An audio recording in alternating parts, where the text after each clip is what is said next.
everyone, welcome to Kelly's Creative Dream Studios. Now I know it's morning for me, but it's going to be late afternoon by the time you see this.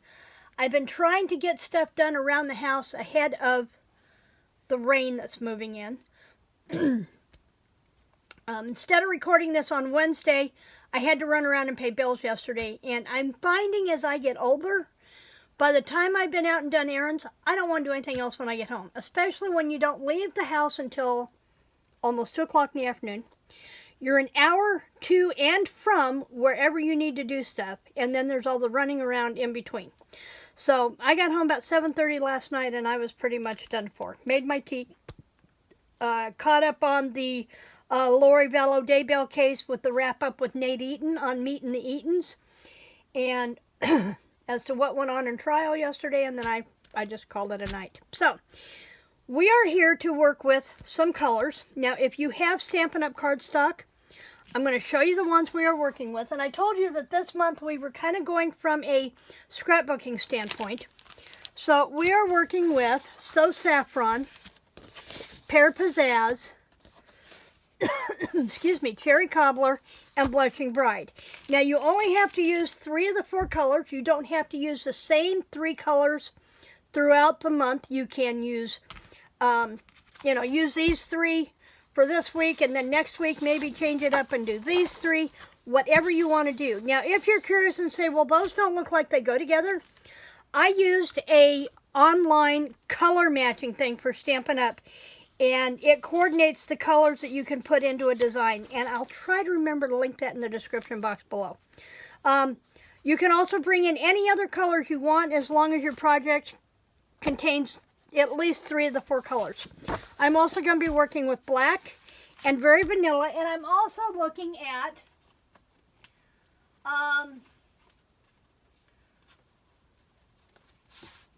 soft suede, and I'll explain this one in a second, okay?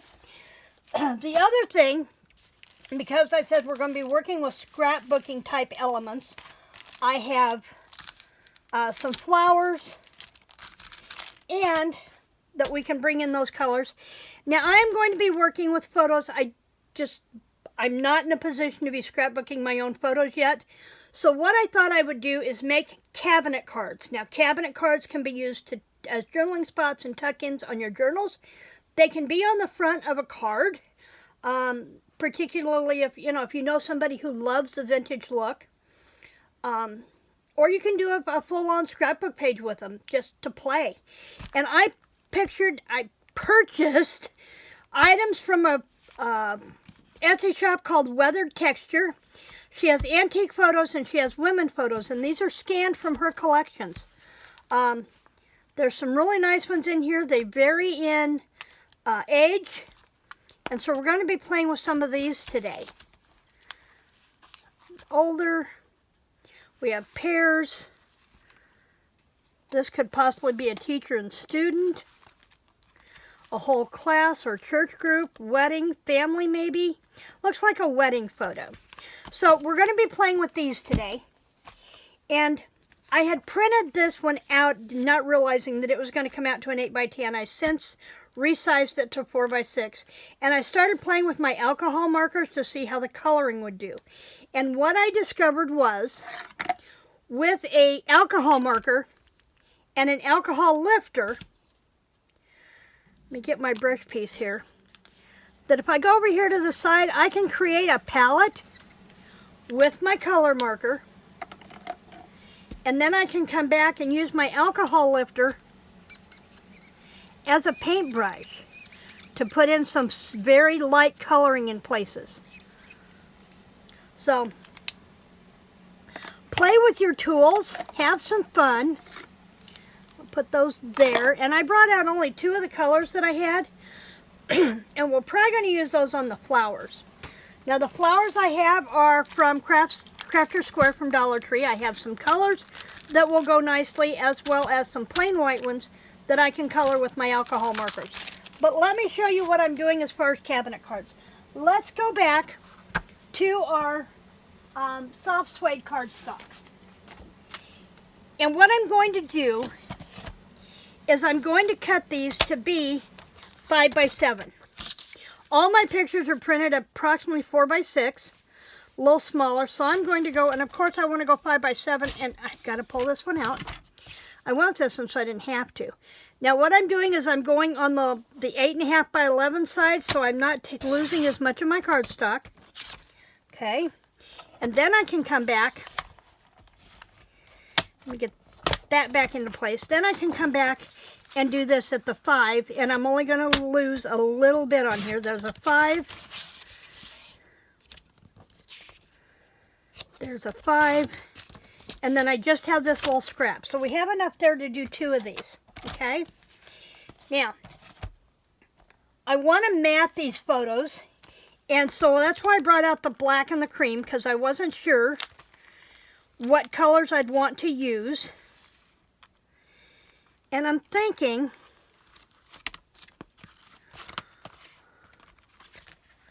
this one is women photos. So it's all women, couples. This would make a lovely wedding card, but we're not going to do the wedding stuff today. I want to go with a single. Let's go with, I really like her.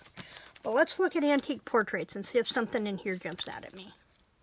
Oh, let's use this one, and I'll explain why in just a minute. Let's use this one. This is from Antique Portraits. And what I did was I printed these out on photo paper, and then I cut them apart, and I've got them stored in these photo albums. Now, these used to be $1 at Dollar Tree, and now everything's $1.25, but you can find these at Walmart for 99 cents. And they're great for storing things like this in. Okay, so let's see. I think I want to mat that one on Very Vanilla. So let's get our size. It is roughly 3 1/4 by 5, so I want to do this one at 3 1/2.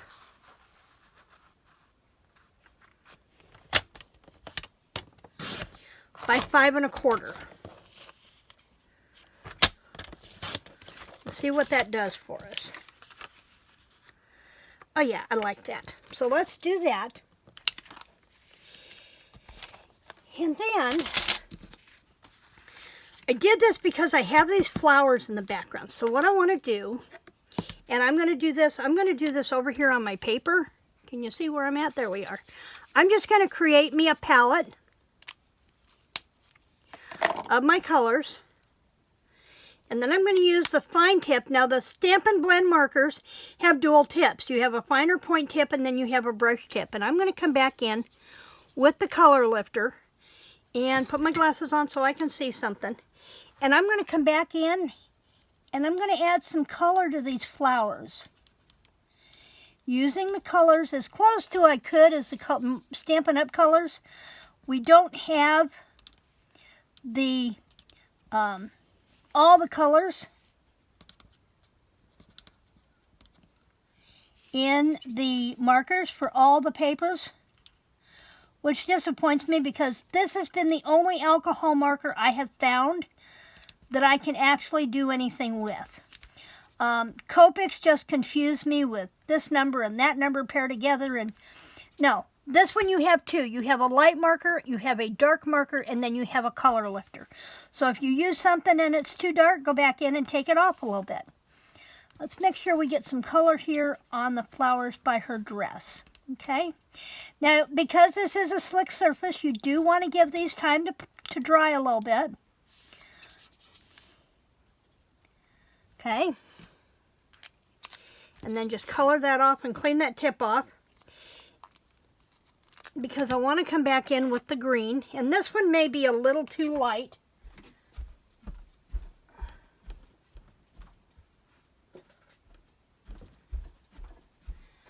I was using soft seafoam. It's the closest we had to Pear Pizzazz. But I've gone in and gotten the darker one. I had the light pulled out. But I'm going to come back in with the dark. And I think what I'm going to do is I'm just going to come in and I'm just going to shade this in with the green. It doesn't stand out a lot, but you'll be surprised what that little bit of color can do to your background. Okay, so we have those. Okay, and now because this is a photo paper, I don't think I want to use my heat gun. I'm just going to fan it a little bit and dry that off. And then I'm going to come back, use my adhesive. And I was watching Penny Pudge this morning, and she was having trouble getting her ATG gun to load properly. And you know, the ATG and I have never gotten along. Never, ever, ever. And I have like 10 rolls of ATG adhesive down here. And you know what I realized? I can just use it right off the ring like I do the double-sided adhesive. I haven't used my ATG in years for that reason. Now, this would basically be the base of our scrapbook page. This is the 5x7. And I'm going to set this and kind of try to elevate it a little bit, or center it a little bit.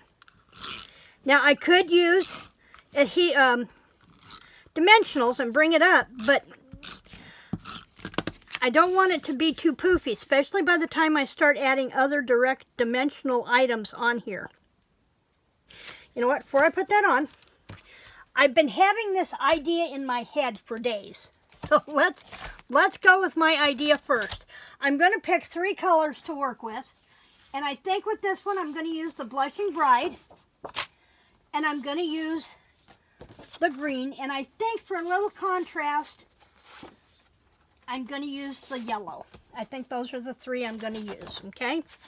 And what I'm going to do is I'm going to cut a very thin slice off of each of these. And I'm thinking like, I want a 1/4 inch off of each one. So there's a 1/4 inch. And because I'm not sure, I'm going to go ahead and cut 2 of them, so I'll have enough to work with while I'm cutting this color. So there's that one. And I said Pear Pizzazz.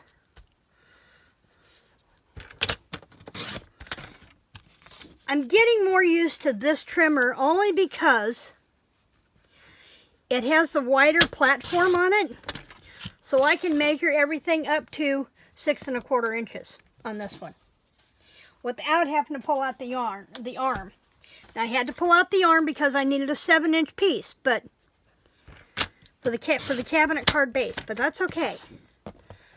And I'll show you what I had in mind for these. Is this idea going to work? I don't know. It's been in my head for 3 days. I'll tell you when we get there. Okay, so here was my plan. I want to take, and I think this needs to go in the center to separate. Let's put the green on the bottom, the yellow in the center, just like this, and then the pink. Okay. Now, how's that going to fit in with our card? Let me see. I'm going to leave it upside down for now because it has to go up. Okay, we need to go up a little bit and up and up. Okay, we're there. Let me use my Cosmic Shimmer. I really like my Cosmic Shimmer. Oh, that's not it. This is my Cosmic Shimmer with my pin in the top. You have to be careful using the pins in the top of your glues because some of them will rust and leave you with a discolored glue. Now I'm going to squeeze a little bit of this out. Now I don't want to go all the way up to the end of this. I'm going to come shy of a little bit, so I'm going to measure that where that needs to go. Run a bead of my Cosmic Shimmer, but not all the way to the end. Okay. And you'll see why in just a minute.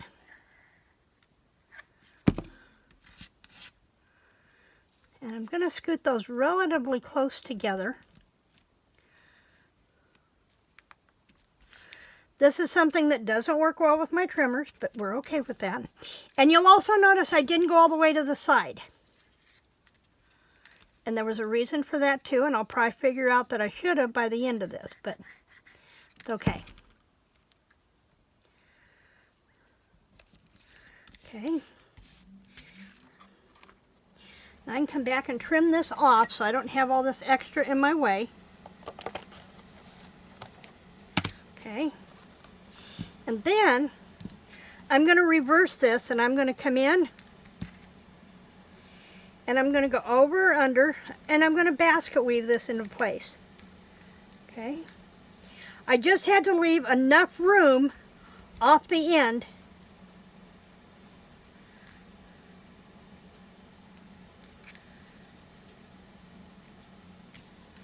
okay, and then I'm going to come back in with the yellow, and this one's going to go on top. Okay, just like that. And then this one comes back in and goes on the top. Fiddly, yes, easier to do if you don't have trimmers. Do you have to do this technique? No. This is just what I'm doing to use these three colors. Now I'm going to turn this, and I'm going to come back in with my Cosmic Shimmer. Lift that up and just run a slight bead down there to adhere that. Come back in with the yellow one and not get glue everywhere, but I can come back and erase that.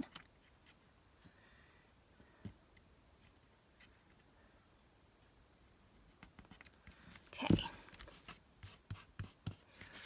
Okay. Now, how much of that do I want to leave up there? I think just enough.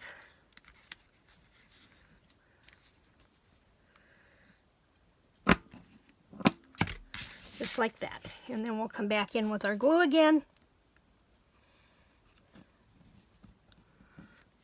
I want to thank Denise Lakota. She's given me a couple of tips this week. Number one, I really wish that this company would leave my comments on.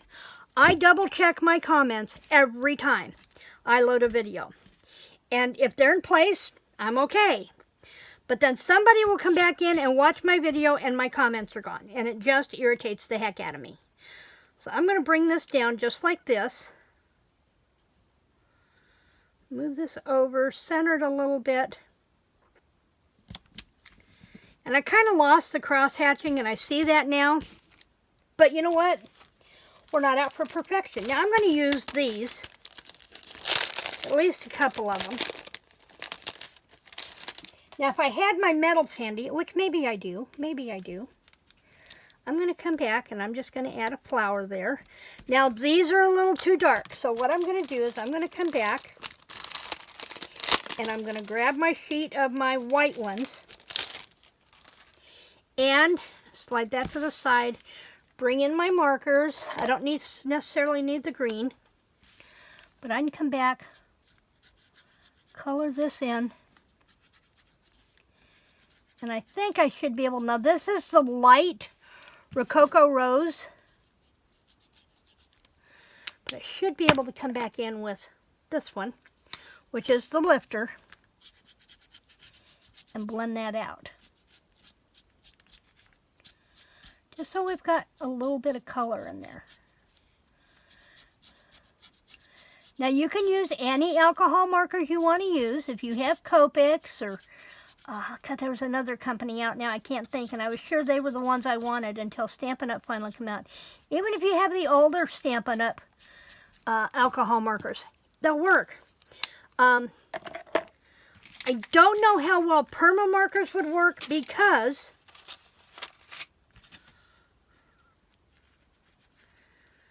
see, I could have just come off with that and left it be. I think this yellow's a little too stark, so let me find a yellow for that.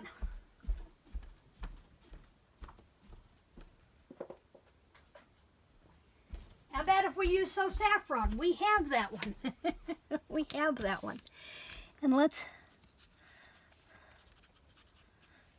And I'm just doing a rough color, just like that. I could have also just covered the edges.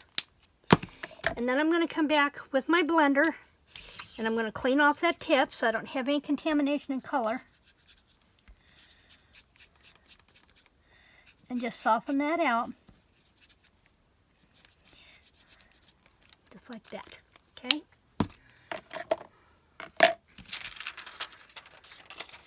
And then we'll pop that off.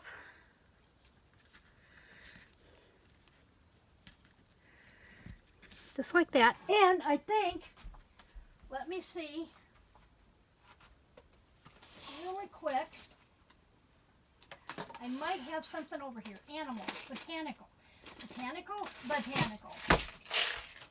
Let's see, in my botanicals box, I did have a bunch of ladybugs, haha, from Stampin' Up. And we can come back in and put a little bitty, teeny tiny piece of dimensional. In fact, I think a whole dimensional might actually fit into there. Mush it into his tummy. And I could also come back with some diamond glaze and use the dimensional glaze to put that on, and I may later, but I just wanted to give you the effect there. And there we have a cabinet card. Now what we'll do is, my goal is to make several of these this month. Instead of doing a journal, I'm going to do a cabinet card journal. And I will come back and punch 2 holes on the side, and I'm going to put them on a Tim Holtz ring.